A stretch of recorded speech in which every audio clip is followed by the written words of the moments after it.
Hello everyone. तो आज अपना लेक्चर 6 होने वाला है, biotech principle and process chapter 11 जो क्लास 12 का है, तो उसका लेक्चर 6 होने वाला है।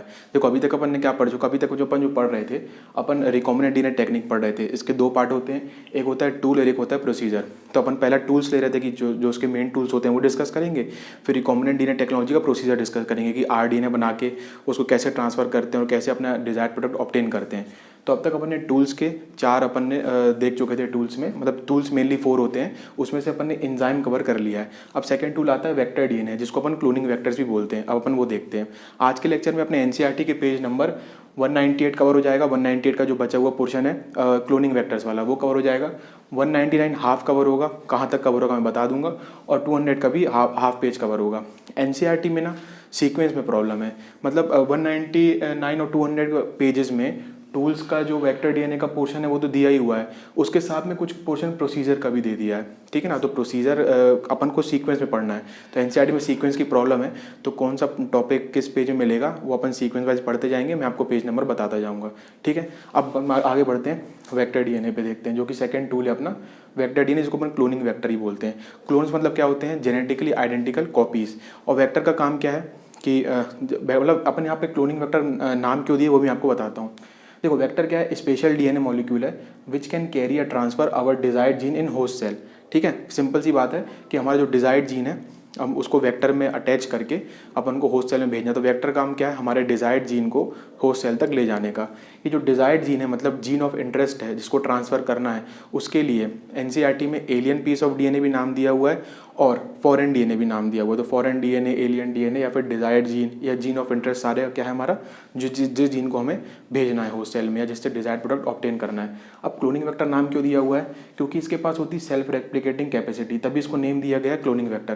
भाई वेक्टर है, उसमें अपन हमारा डिजायर्ड जीन को अटैच करके हम होस्ट सेल में भेजेंगे, तो वहाँ पे उसको जाके रेप्लिकेट करना भी ज़रूरी है। रेप्लिकेट नहीं करेगा तो उसके अगर नंबर नहीं बढ़ेंगे तो हमें डिजायर्ड प्रोडक्ट ऑब्टेन कैसे होगा? तो जो रेप्लिकेट करने की पावर होती है सेल्फ रेप्लिकेटिंग, वेक्टर के पास खुद पावर होती है कि वो सेल्फ रेप्लिकेट कर सकता है, मतलब बिना किसी हेल्प के वो रेप्लिकेशन कर सकता है। खुद के अंदर ऐसी प्रॉपर्टी होती है। रेप्लिकेट करके क्या बनाएगा? कॉपीज बनाएगा। और जेनेटिकल आइडेंटिकल कॉपीज को क्या बोलते हैं? जेनेटिक आइडेंटिकल कॉपीज क्या बोलते हैं? हम क्लोन्स बोलते हैं। इसलिए इसको अपन को वेक्टर डीएनए को क्लोनिंग वेक्टर भी नाम देते हैं। तो एनसीईआरटी में आपको क्लोनिंग वेक्टर ही नाम मिलेगा। ठीक। अब अपन को वेक्टर का सिलेक्शन जब अपन कर रहे हैं रिकॉम्बिनेंट डीएनए टेक्नोलॉजी के लिए, तो क्या क्या पॉइंट दिमाग में होने चाहिए? तो उसके लिए कुछ फीचर्स हैं, features required to facilitate cloning into a vector. मतलब ऐसे कौन से फीचर वेक्टर में होने चाहिए जिससे वो क्लोनिंग कर सके, जिससे वो जब हम उसको होस्ट में ट्रांसफ़र करें, वेक्टर में हम जब अपना डिजायर्ड जीन को अटैच करके होस्ट में ट्रांसफ़र करें तो वो रेप्लिकेट कर पाए वहाँ पे। तो ऐसे कौन कौन सी प्रॉपर्टी वेक्टर में होनी चाहिए ताकि उसमें क्लोनिंग हो पाए, रेप्लिकेशन हो पाए? तो सबसे पहला होता है presence of ORI। Presence of ORI होना चाहिए एक वेक्टर में। ORI होना चाहिए। ORI मतलब होता है ओरिजिन ऑफ रेप्लिकेशन। ठीक है ना। तो presence of ORI is origin of replication.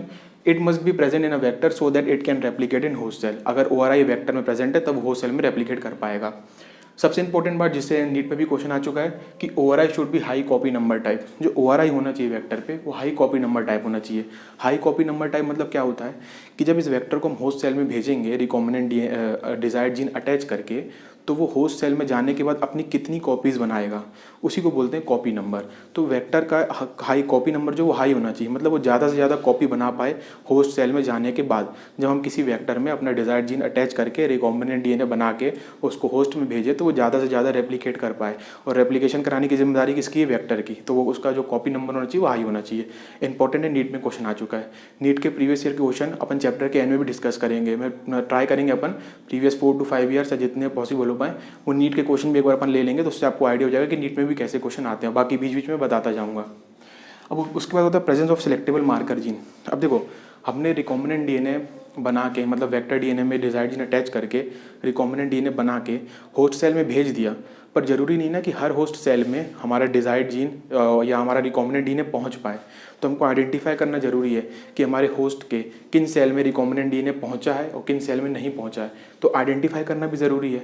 तो वो आइडेंटिफाई करने में हेल्प भी वेक्टर ही करता है। तो वेक्टर के पास ऐसे कुछ सेलेक्टेबल मार्कर जीन होने चाहिए जिसकी मदद से हम ये पता कर पाएँ कि किन हमारे होस्ट सेल पे डिजायर्ड जीन या फिर रिकॉम्बिनेंट डीएनए पहुंचा है या नहीं पहुंचा है। तो उसमें भी वेक्टर के पास होना चाहिए क्या? Presence of selectable marker gene. तो सेलेक्टेबल मार्कर जीन क्या होते हैं?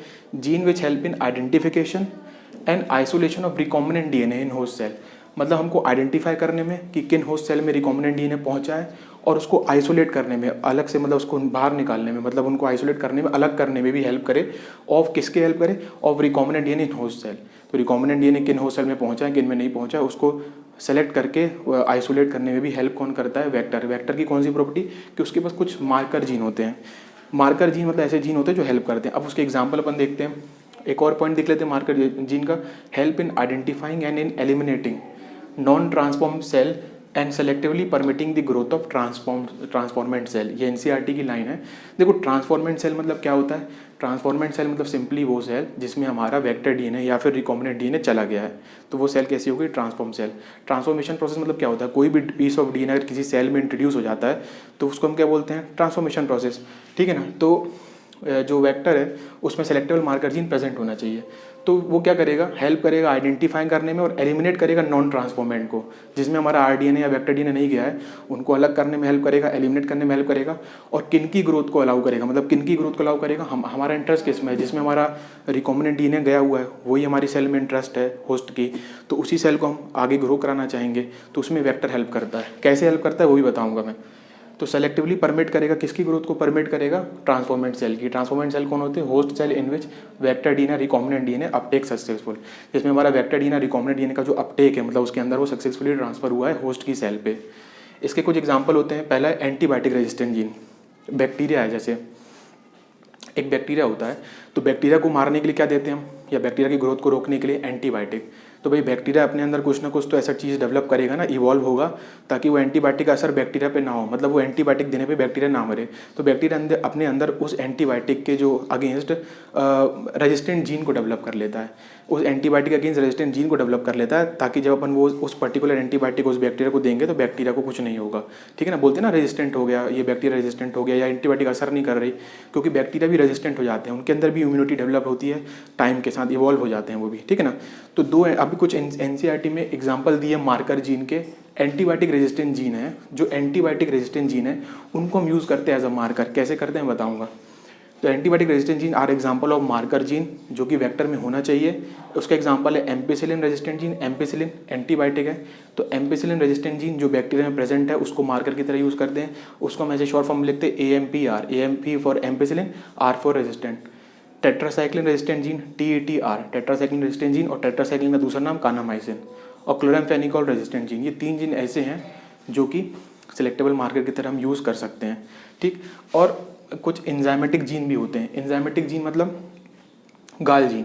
ये गाल जीन क्या करेगा? गाल जीन जहाँ प्रेजेंट होगा ये एक एंजाइम के फॉर्मेशन में हेल्प करेगा जिसका नाम है बीटा गैलेक्टोसाइडेज। और ये बीटा गैलेक्टोसाइडेज एंजाइम रिस्पॉन्सिबल होगा किसके लिए रिस्पॉन्सिबल होगा? वही आइडेंटिफाई करने में ट्रांसफॉर्मेंट एंड नॉन ट्रांसफॉर्मेंट को, मतलब सेलेक्टेबल मार्कर जीन की तरह काम करेगा।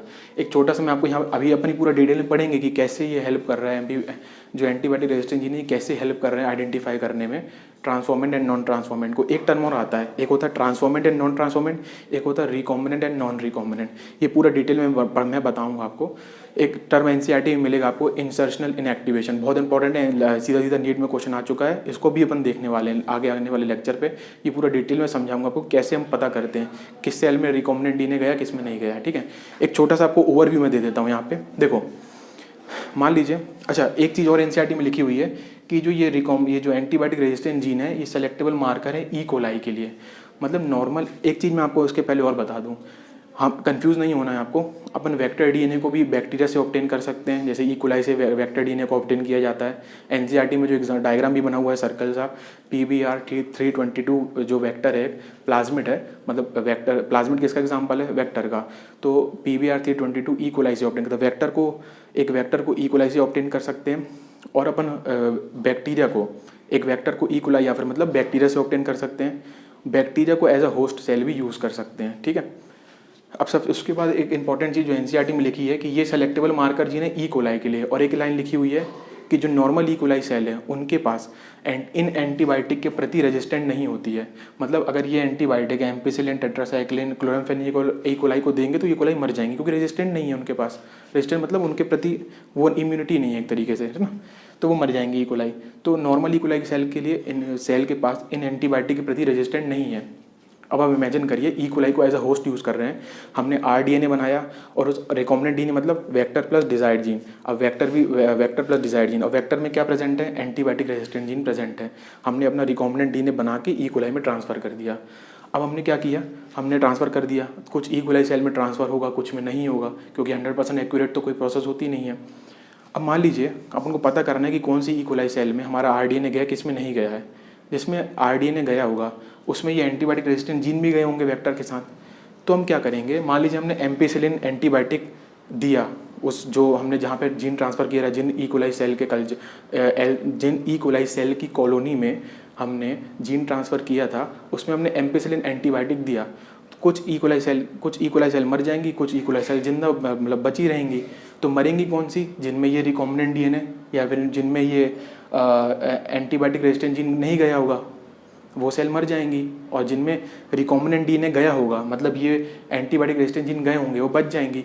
तो हम ऐसे आइडेंटिफाई कर सकते हैं। तो यहाँ पे ये इनका हेल्प हो गया, मतलब जिसमें ये रिकॉम्बिनेंट DNA हमारा गया मतलब ये एंटीबायोटिक रेजिस्टेंट जीन गई ई कोलाई सेल के अंदर, वो बच जाएंगी, उनमें वो एंटीबायोटिक असर नहीं करेगी, चाहे आप इनमें से कोई भी एंटीबायोटिक दे दीजिए। और जिनमें नहीं गया होगा RDNA हमारा, वो ई कोलाई सेल मर जाएंगी, क्योंकि नॉर्मल ई कोलाई सेल में रेजिस्टेंट नहीं होती है किसके प्रति, इन एंटीबायोटिक के प्रति। और ये तभी इन एंटीबायोटिक को NCERT में लिखा है कि सेलेक्टेबल मार्कर जीन है किसके लिए, ई कोलाई के लिए। नॉर्मल ई कोलाई सेल में रेजिस्टेंट नहीं होती, पर कुछ ई कोलाई सेल ऐसे हैं जिनमें इन एंटीबायोटिक के प्रति रेजिस्टेंट होती है ना। मतलब इन एंटीबायोटिक के रेजिस्टेंट जीन जो है, जैसे ampicillin resistant gene, tetracycline resistant gene उन ई कोलाई के सेल में प्रेजेंट है। कुछ ई कोलाई में होता है पर नॉर्मली नहीं होता है। तभी अपन आगे एग्जांपल देखेंगे। ई कोलाई से एक वेक्टर ऑप्टेन होता है PBR322 जिसमें एम्पिसिलिन और टेट्रासाइक्लिन रेजिस्टेंट जीन आपको मिलेंगे। तो कंफ्यूज नहीं होना, नॉर्मल ई कोलाई सेल में रेजिस्टेंट नहीं है इन एंटीबायोटिक के प्रति, एम्पिसिलिन टेट्रासाइक्लिन के प्रति रेजिस्टेंट नहीं है, मतलब ये जीन प्रेजेंट नहीं होंगे।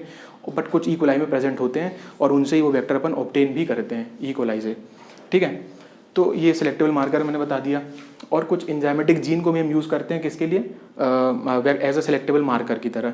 तो ये भी अभी आगे आने वाला, जो इंसर्शनल इनएक्टिवेशन NCERT में बोल्ड करके दिया हुआ है ना, वहाँ पे ये आएगा टर्म कि गाल जीन रिस्पॉन्सिबल होता है जो कि बीटा गैलेक्टोसाइडेज एंजाइम बनाएगा, और वो कैसे हेल्प करेगा आइडेंटिफाई करने में रिकॉम्बिनेंट नॉन रिकॉम्बिनेंट या ट्रांसफॉर्मेंट नॉन ट्रांसफॉर्मेंट को, वो अपन देखेंगे। वो बहुत इंपॉर्टेंट भी है, थोड़ा ट्रिकी भी है, पर अपन अच्छे से समझेंगे। तो वेक्टर में क्या क्या होना चाहिए, ORI होना चाहिए ताकि रेप्लिकेट कर पाए, मार्कर होना चाहिए ताकि किस होस्ट सेल में रिकॉम्बिनेंट DNA गया है और किस में नहीं गया वो आइडेंटिफाई कर पाए। तीसरा पॉइंट NCERT में जो है कि प्रेजेंस ऑफ क्लोनिंग साइट या रेस्ट्रिक्शन साइट। अब क्लोनिंग साइट और रेस्ट्रिक्शन साइट भी प्रेजेंट होनी चाहिए। क्लोनिंग साइट बोलो या रेस्ट्रिक्शन साइट मतलब क्या, रेस्ट्रिक्शन साइट या फिर रिकॉग्निशन सीक्वेंस, मतलब वो जगह वेक्टर की जहाँ पे जाके हमारा रेस्ट्रिक्शन एंडोन्यूक्लियस एंजाइम कट लगाएगा, वो तो होनी चाहिए ऑब्वियसली। अगर कट वेक्टर DNA में कट ही नहीं लगेगा तो कैसे हम अपना डिजायर्ड जीन उसमें जोड़ पाएंगे। इसके लिए एक इंपॉर्टेंट पॉइंट है, a vector DNA should have restriction site of several enzyme. एक वेक्टर DNA में रेस्ट्रिक्शन साइट हो सकती है सेवरल एंजाइम की, मतलब अलग अलग एंजाइम की रेस्ट्रिक्शन साइट हो सकती है।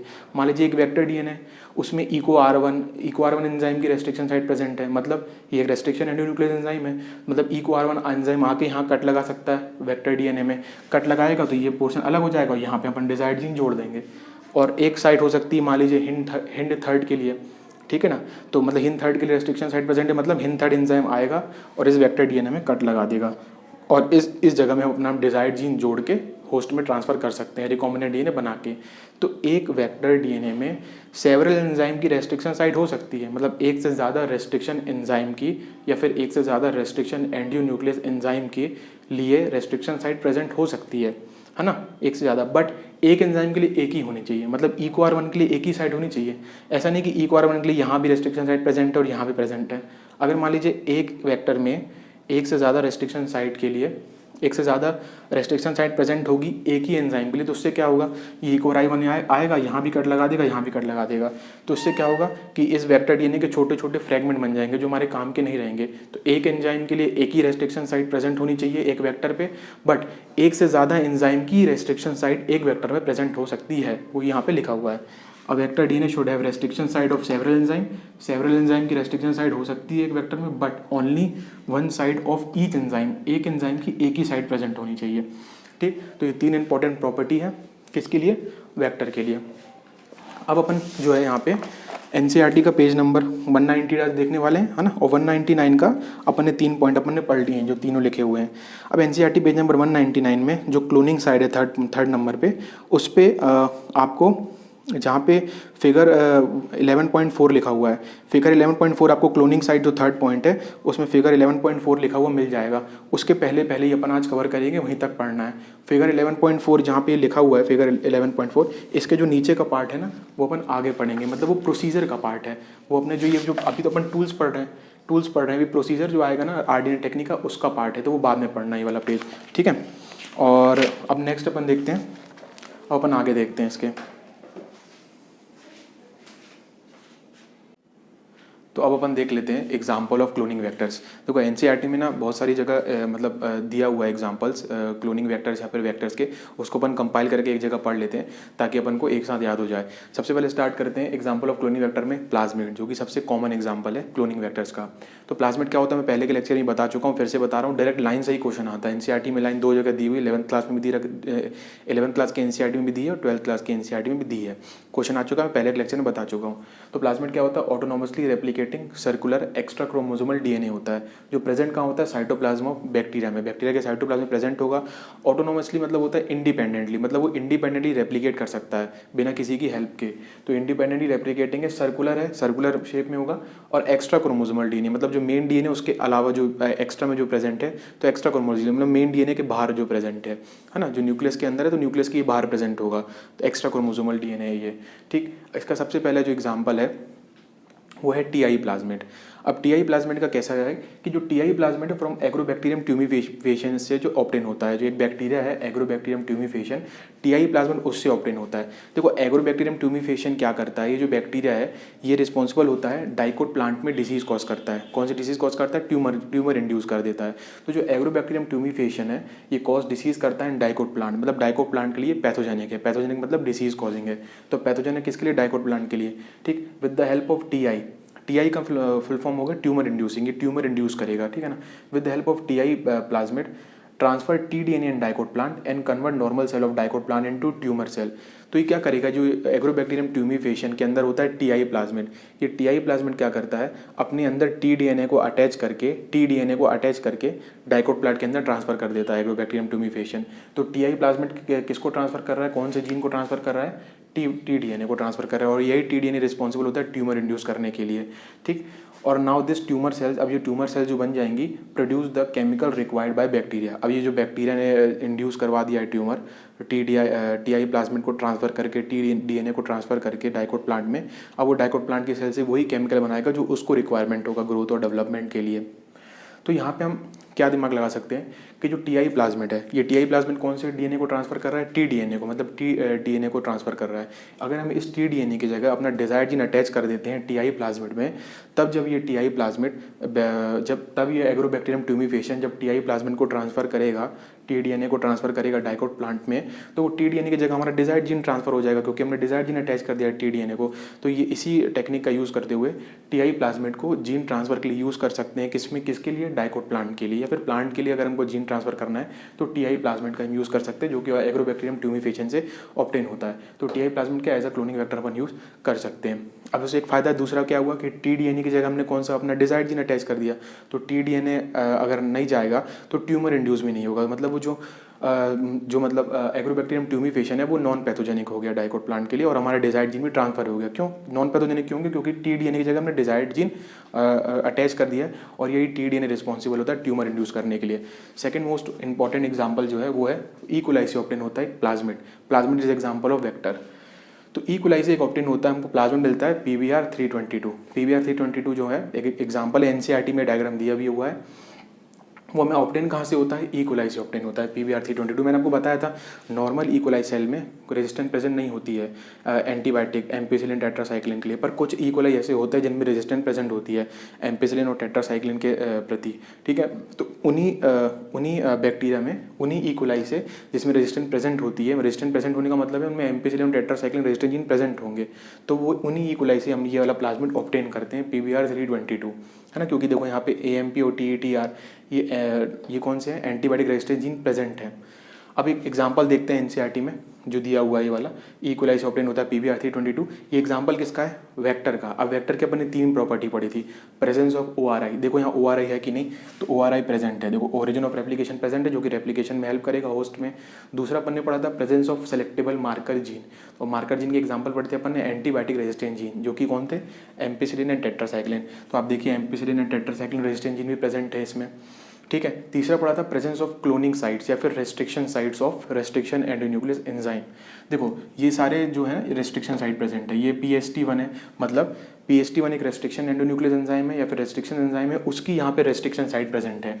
मतलब अगर ये एंजाइम PST1 देंगे तो वो इस जगह जाके प्लाज्मिड के इस जगह जाके कट लगाएगा, और कट लगाने के बाद जो यहाँ स्पेस बचेगी वहाँ अपने डिजायर्ड जीन को अटैच कर देंगे, और ये पूरा तैयार हो गया रिकॉम्बिनेंट जीन है, उसको होस्ट में भेज देंगे, ठीक। अब एक पॉइंट उसमें अपन ने वहाँ और पढ़ा था कि एक एंजाइम के लिए एक ही रेस्ट्रिक्शन साइट प्रेजेंट होनी चाहिए, पर एक से ज़्यादा रेस्ट्रिक्शन एंजाइम की रेस्ट्रिक्शन साइट प्रेजेंट हो सकती है एक वेक्टर में। तो आप देख लीजिए जैसे PST है, PVU है, इनकी सिर्फ एक ही साइट प्रेजेंट है, आपको PST की कोई दूसरी साइट नहीं दिखेगी यहाँ पे रेस्ट्रिक्शन साइट। ऐसी PVU फर्स्ट की एक ही साइट दिखेगी, EcoR1 की एक ही साइट दिखेगी, बट एक से ज़्यादा रेस्ट्रिक्शन एंडोन्यूक्लियस एंजाइम की रेस्ट्रिक्शन साइट एक बैक्टीरिया एक वेक्टर में प्रेजेंट हो सकती है। तो एक से ज़्यादा रेस्ट्रिक्शन साइट प्रेजेंट है, एक से ज़्यादा एंजाइम की रेस्ट्रिक्शन साइट प्रेजेंट है, पर एक एंजाइम के लिए एक ही रेस्ट्रिक्शन साइट प्रेजेंट है इस वेक्टर में और या फिर इस प्लाज्मिड में, ठीक। अब ये एनसीईआरटी का डायग्राम है। अब एनसीईआरटी का डायग्राम तो अपन को उसको याद करना भी ज़रूरी है, ठीक। तो अपन एक काम करेंगे, उसको याद करने का एक सिंपल सा ट्रिक बनाते हैं अपन, है ना। अपन स्टार्ट करेंगे कहाँ से? देखो ABCD में क्या आता है? सबसे पहले A आता है, ठीक है ना, और फर्स्ट भी है, और फर्स्ट तो आता ही फर्स्ट है, इसमें तो कुछ वो है ही नहीं, है ना। फर्स्ट तो फर्स्ट है और ABCD में A फर्स्ट आता है। तो अपन स्टार्ट कहाँ से करेंगे? यहाँ से। ये A एम्पिसिलिन है ना, तो अपन यहाँ से स्टार्ट करेंगे, है ना, और अपन चलेंगे क्लॉकवाइज चलते हुए A से स्टार्ट करेंगे। तो अपन ने स्टार्ट किया एम्पिसिलिन, AMPR मतलब एम्पिसिलिन रेजिस्टेंट जीन यहाँ पे प्रेजेंट है, ठीक। तो अपन ने स्टार्ट किया फर्स्ट। अब इसको अपन ऐसे अगर रीड करेंगे, इसको अपन इस डायरेक्शन में रीड करेंगे, तो फर्स्ट ये दिख रहा है आपको PST1 है, तो फर्स्ट ये हो गया। तो मतलब सबसे स्टार्टिंग में एम्फिसिलिन से स्टार्ट किया और सबसे पहले अपन ने याद करिए फर्स्ट को, PST को। अब आपको ऐसे याद रखना है, सिंपल सा आपको ऐसे याद रखना है कि सबसे शुरू में P वाले 2 नाम के आ जाएंगे, P वाले नाम के 2 आएंगे, और घूमना कैसा है? एंटी क्लॉकवाइज घूमना है। P वाले नाम के 2 आएंगे। अब इनमें से इन दोनों में P वाले में से पहले कौन सा आएगा, बाद में कौन सा आएगा? अगर ये अपन को देखना है तो सिंपल सी बात है, जो फर्स्ट है वो फर्स्ट आएगा और बाकी जो अगला P वाला नाम का है वो सेकंड आएगा। P वाले नाम से स्टार्ट करना है और P वाले नाम से एंड करना है। ये अपन जब घूम के यहाँ तक आएंगे तो यहाँ पे ये एंड हो जाएगा। तो PST1 और PVU1 और PVU2 यहाँ पे आ जाता है। ये P वाले नाम के याद हो गए, और P वाले नाम के आपको कहीं मिलेगा भी नहीं। दूसरा अपन को ऐसे याद रखना है कि अगले 2 जो नाम होंगे वो C नाम से होंगे। ये C EcoR में C आ रहा है, EcoR1 में C आ रहा है, और क्ले फर्स्ट में C आ रहा है, और आपको इन दोनों के अलावा कोई भी नाम में C नहीं मिलेगा। तो पहले 2 नाम वाले P, उसमें PST1 वाला पहले आएगा, और फिर अगले 2 नाम होंगे वो C वाले होंगे, और C वाले में कौन सा हो जाएगा? EcoR1 और क्ले1 एंजाइम, ठीक है। अब अपन को इन दोनों में से कन्फ्यूजन हो गया कि यार C वाले तो अगले 2 नाम आने वाले, पर उनमें से पहले कौन सा आएगा? क्ले फर्स्ट की EcoR1। तो बड़ा नाम कौन सा है? EcoR1 का, और जो बड़े होते हैं वो पहले आते हैं। बड़ों को पहले अपन देंगे जगह और छोटों को बाद में। तो EcoR1 पहले जाएगा और क्ले फर्स्ट सेकंड में जाएगा। तो पहले 2 P वाले, फिर अगले 2 C वाले, ठीक। अब अपन एक चीज़ और इम्पॉर्टेंट जो क्वेश्चन आ सकता है यहाँ से कि एम्पिसिलिन रेजिस्टेंट जीन में, जो एम्पिसिलिन रेजिस्टेंट जीन में, उसमें कितने रेस्ट्रिक्शन एंडोन्यूक्लियस एंजाइम की साइट प्रेजेंट है? तो आंसर है 2। कौन कौन से 2? दोनों P वाले, PST1 और PVU1। ऐसी टेट्रासाइक्लिन में क्वेश्चन आ सकता है कि टेट्रासाइक्लिन रेजिस्टेंट जीन में कौन से 2 रेस्ट्रिक्शन एंडोन्यूक्लियस एंजाइम की रेस्ट्रिक्शन साइट प्रेजेंट है? कौन से की प्रेजेंट है? BAMH1 और SAL1 की रेस्ट्रिक्शन साइट प्रेजेंट है। तो देखो टेट्रासाइक्लिन में बस 2 ही ऐसे रेस्ट्रिक्शन एंजाइम है जिनकी रेस्ट्रिक्शन साइट प्रेजेंट है। क्या बोला मैंने? टेट्रासाइक्लिन में बस 2 ही, तो बस BAS, ये BA से BA, यहाँ पे BA और S, ठीक है, BAS। तो बस दो ही रेस्ट्रिक्शन एंडोन्यूक्लियस एंजाइम की साइट प्रेजेंट है किसमें? टेट्रासाइक्लिन में। और एनसीईआरटी में बाकी का तो नहीं, पर ये लाइन जरूर दी हुई है कि BAMH1 site of tetracycline resistant gene, मतलब उनने बता दिया है कि टेट्रासाइक्लिन रेजिस्टेंट जीन में BAMH1 रेस्ट्रिक्शन एंडोन्यूक्लियस एंजाइम की साइट प्रेजेंट है। एनसीईआरटी में ऐसा बोला है कि BAMH1 site of tetracycline resistant gene में हम कट लगा के अपना डिजायर्ड जीन जोड़ सकते हैं। तो ऐसा लिखा हुआ है, पेज नंबर ये लिखा हुआ है अपना 199 में लिखा हुआ है, ठीक। ठीक है, पेज नंबर 199 में लिखा हुआ है। अच्छा, यहाँ पर एनसीईआरटी के जो मैंने पेज मेंशन किए, ये पुरानी वाली एनसीईआरटी के पेजेस हैं। पुरानी मतलब जो नेक्स्ट लास्ट ईयर तक चलती थी, अभी इस साल जो अपडेट हुआ है उस एनसीईआरटी में नहीं, ये जो पुरानी एनसीईआरटी चलती थी उसी के हिसाब से पेज नंबर मेंशन है, और वही अपन को पढ़ना है नीट 2024 के लिए भी, है ना। तो ये हो गया। तो यहाँ पे अपन को याद हो गया बी वाला। अब मैं क्या बताया था, पी वाले दो नाम के आएंगे पहले, पी और कहीं आपको नहीं मिलेगा, अपन ने पी से स्टार्ट किया, पी से एंड किया, ठीक। पी वाले नाम के दो पहले आएंगे, और स्टार्ट अपन ने एम्पिसिलिन रेजिस्टेंस जीन से किया। पी वाले नाम के दो देख लिया, क्लॉकवाइज घूमना है, और पीएसटी फर्स्ट है तो पीएसटी 1 पहले आएगा, पीवीयू सेकंड, पीवीयू 1 बाद में आएगा, ठीक। अब EcoR1 और फिर अगले दो नाम मैंने बताया था सी वाले, तो सी आपको और कहीं नहीं मिलेगा। EcoR1 पहले आएगा क्योंकि बड़ा नाम है उसका, देखो इसकी स्पेलिंग बड़ी ना EcoR1 की, क्ले1 से, तो EcoR1 पहले आएगा, क्ले1 सेकंड में बाद में आएगा। अब अगले दो नाम अपन को याद रखने एच से, एच वाले अगले दो नाम, तो हिंड थर्ड में एच आ रहा है, और बैम H1 में एच आ रहा है, और कोई नाम में आपको एच नहीं मिलेगा, PCH। अब बाबा को कन्फ्यूज़न अगर होता है कि एच में हिंद थर्ड यहाँ पे आएगा कि यहाँ पे बैम H1 आएगा, तो उसके लिए मैंने पहले ही बता दिया कि टेट्रासाइक्लिन में बस दो ही साइट हैं, बैम H1 और साल1 की। तो बैम H1 अगर यहाँ आ जाता है बस के ट्रिक के से, तो बचा हुआ हिंद थर्ड यहाँ पे आ जाएगा, और सबसे आखिरी में आएगा PVU। अब ये भी क्वेश्चन आ सकता है कि एक साइट होती है इसमें वेक्टर में, PBR 322 में, जिसका नाम है ROP। ROP क्या है, रेप्लिकेशन ऑफ प्लाज्मिड। ROP का फुल फॉर्म क्या है, रेप्लिकेशन ऑफ प्लाज्मिड, मतलब ये जो प्लाज्मिड के रेप्लिकेशन में हेल्प करेगा। एनसीईआरटी में जहाँ डायग्राम बना हुआ है ना, डायग्राम के नीचे इसका डिस्क्रिप्शन दिया हुआ है, वहाँ पढ़ना ध्यान से। ROP वहाँ पे लिखा हुआ है, ROP जीन, ये ROP जीन प्रेजेंट है PBR 322 प्लाज्मिड में। तो ROP gene code for a protein which help in replication of plasmid. ROP gene ऐसे प्रोटीन को कोड करता है जो इस प्लाज्मिड के रेप्लिकेशन में हेल्प करेगा, कहाँ पे, होस्ट के अंदर, ठीक है। और इस ROP जीन में ही प्रेजेंट होता है एक रेस्ट्रिक्शन एंजाइम की साइट जिसका नाम है PVU सेकेंड। देखो बाकी लगभग यहाँ पे फर्स्ट हैं, PST1, PVU 1, बस हिंद यहाँ पे थर्ड है, और यहाँ पे PVU सेकेंड है। तो दो P वाले, दो C वाले, फिर दो H वाले, और फिर एक बच्चा यहाँ पे साल, वो तो ट्रिक से याद ही हो जाएगा, साल1, और आखिरी में PVU सेकेंड, और ORI ये ओरिजिन ऑफ रेप्लिकेशन से, ठीक है ना। तो इस तरह से आप ट्रिक बना सकते हैं। कोई निमोनिक्स भी पर आप बना सकते हैं, पर आप कोशिश अपन को यही करना है, कोई नया निमोनिक ना बना के, जो अपने पास मौजूद है फिगर उसी में से ऐसी कोई ट्रिक निकाली जाए जो अपन को याद हो जाए। तो कितना ईजी है, दो P वाले, दो C वाले, दो H वाले, फिर साल, और फिर PVU सेकेंड। अब जैसे फुल फॉर्म याद करने की जरूरत नहीं है। जैसे EcoR1 का मैंने बताया था, EcoR1 किससे ऑब्टेन होगा, E. coli बैक्टीरिया के R स्ट्रेन से ऑब्टेन होने वाला पहला रेस्ट्रिक्शन एंजाइम है। तो ऐसे नाम मैंने आपको नॉमेनक्लेचर जो प्रीवियस लेक्चर में बताया था कि कैसे देखते हैं, तो सबके नाम याद रखने की जरूरत नहीं है। जैसे अगर हिंद सेकेंड है तो हिंद में आ जाएगा हीमोफिलस इन्फ्लुएंजा के D स्ट्रेन से ऑब्टेन होने वाला तीसरा एंजाइम था ये रेस्ट्रिक्शन एंडोन्यूक्लियस, क्योंकि और भी एंजाइम ऑब्टेन होते रहते हैं, पर जो तीसरा एंजाइम ऑब्टेन हुआ था वो रेस्ट्रिक्शन एंडोन्यूक्लियस एंजाइम की तरह वर्क कर रहा था, वही है हिंद थर्ड। जैसे बैम H1 है तो बैसिलस एमाइलो क्यूफेशियन करके इसका नाम होता है, बैसिलस एमाइलो क्यूफेशियन से AM फॉर एमाइलो क्यूफेशियन, B से बैसिलस, H स्ट्रेन से ऑब्टेन होने वाला पहला रेस्ट्रिक्शन एंजाइम था, मतलब इस बैक्टीरिया के H स्ट्रेन से पहला जो एंजाइम ऑब्टेन हुआ वही रेस्ट्रिक्शन एंडोन्यूक्लियस एंजाइम की तरह वर्क कर रहा था, ठीक है। तो ये एक तरह की जनरल अपन ने ट्रिक देख ली। अब ROP का मैंने बता दिया कि ROP का ये क्वेश्चन डायरेक्ट नीट में आ चुका है, ये वाला क्वेश्चन ROP के लिए, ये ROP का क्या मतलब होता है, नीट पे आ चुका है, तो ये भी अपन को ध्यान रखना है। और डायग्राम के जस्ट ये जो फिगर बना हुआ उसके जस्ट नीचे जो फिगर का डिस्क्रिप्शन होता है एनसीईआरटी में, पेज नंबर आपको मिलेगा 199 में, उसी में ROP के बारे में दे रखा है, ठीक है।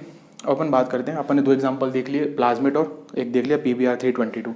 अब जो नेक्स्ट एग्जाम्पल है रेट्रोवायरस। रेट्रोवायरस क्या करता है, देखो रेट्रोवायरस क्या करता है, इसके पास ability to transfer normal cell into cancer cell, मतलब ये नॉर्मल सेल को कैंसर सेल में कन्वर्ट कर देता है। मतलब रेट्रोवायरस कैंसर कॉज करता है, किस में, एनिमल में, ये ध्यान रखना जरूरी है। प्लांट में जीन ट्रांसफर करना है TI plasmid. PBR 322 mainly bacteria के लिए अपन यूज़ करते हैं, पर इसके लिए स्पेसिफिक कुछ नहीं है, पर प्लांट में करना तो TI प्लाज्मिड यूज़ करना है, जो कि ऑप्टेन होता है एग्रोबैक्टीरियम ट्यूमिफेशियन से। और रेट्रोवायरस है, रेट्रोवायरस जीन ट्रांसफर करना है अपन को अगर एनिमल में, तो रेट्रोवायरस यूज़ करते हैं। रेट्रोवायरस की नॉर्मल टेंडेंसी क्या है, नॉर्मल सेल को कैंसर सेल में कन्वर्ट कर देगा जीन ट्रांसफर करके, तो हम वही करेंगे। इसमें हम रेट्रोवायरस में अपना डिजायर्ड जीन अटैच कर देंगे, तो जब ये रेट्रोवायरस जीन ट्रांसफर करेगा एनिमल में, तो हमारा डिजायर्ड जीन ट्रांसफर कर देगा और कैंसर भी कॉज नहीं करेगा, मतलब नॉन पैथोजेनिक हो जाएगा, है ना। इसको एनसीईआरटी में टर्म लिखा है डिसआर्म कर देंगे, डिसआर्म्ड, मतलब इसकी सारी आर्म को हटा देंगे, डिसआर्म कर देंगे, ताकि सिर्फ मतलब ये डिजीज़ भी ना कॉज कर पाए, कैंसर भी ना कॉज कर पाए, और सिर्फ हमारा डिजायर्ड जीन ही ट्रांसफर करे। जब ये जीन ट्रांसफर करेगा तो हमारा डिजायर्ड जीन अटैच रहेगा, तो वो भी ट्रांसफर हो जाएगा, किसमें, एनिमल में। Use to transfer desired gene in animal cell, ये एनिमल आपको टर्म याद रखना है। सेकंड होता है बैक्टीरियोफेज वायरस। तो बैक्टीरियोफेज वायरस है virus that infect bacteria. Bacteriophage virus है, ये ऐसा वायरस है जो बैक्टीरिया को इन्फेक्ट करता है। ये बैक्टीरिया के ऊपर जाके अटैच हो जाएगा और अपना जीन ट्रांसफर कर देगा। अब बैक्टीरिया के ऊपर जाके अटैच होगा और अपना जेनेटिक मटेरियल है बस वो इंजेक्ट कर देता है बैक्टीरियल सेल के अंदर, ठीक, और फिर उसको हाईजैक करके अपना काम करवाता है।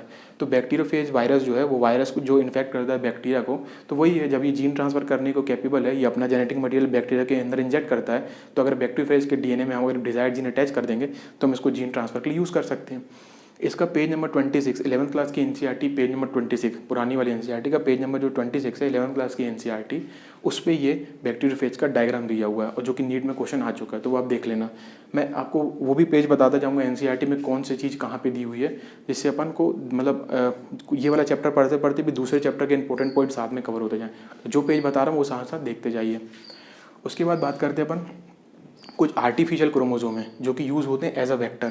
ये वाले एग्जांपल आपको यहाँ इस चैप्टर में तो नहीं मिलेंगे, बट जो ह्यूमन जीनोम प्रोजेक्ट है, molecular basis of inheritance chapter है 12th क्लास में ही, उसमें ह्यूमन जीनोम प्रोजेक्ट है, मतलब पेज नंबर 119 एनसीईआरटी का, वहाँ पे आपको ये मिलेगा। बोल्ड लेटर्स है तो आपको अलग ही दिख जाएगा।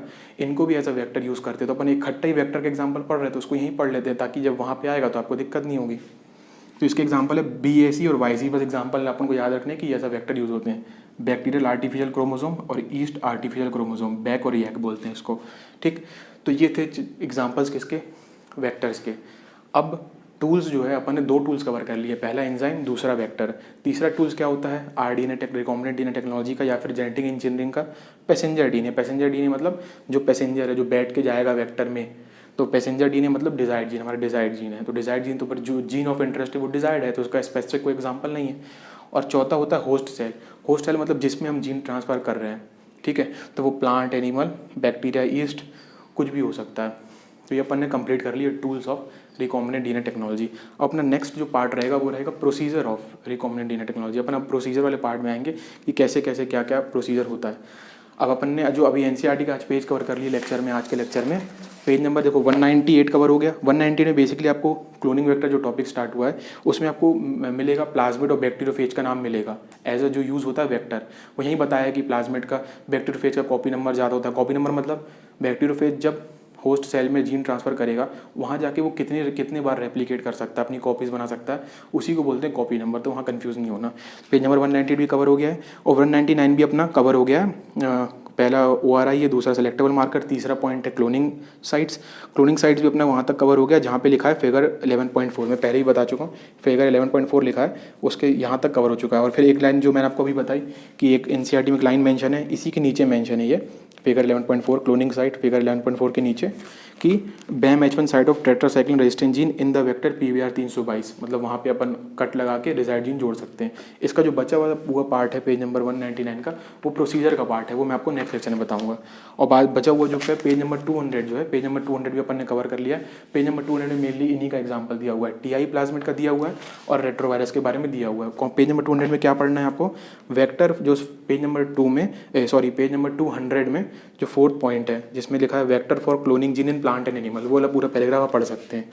Vector for cloning gene in plant and animal, ये वाला पैराग्राफ पूरा पढ़ सकते हैं, कवर हो चुका है, ठीक है। तो ये था लेक्चर 6। नेक्स्ट लेक्चर में प्रोसीजर स्टार्ट करेंगे, तब तक के लिए पढ़ते रहिए, ठीक है। मिलते हैं नेक्स्ट लेक्चर में।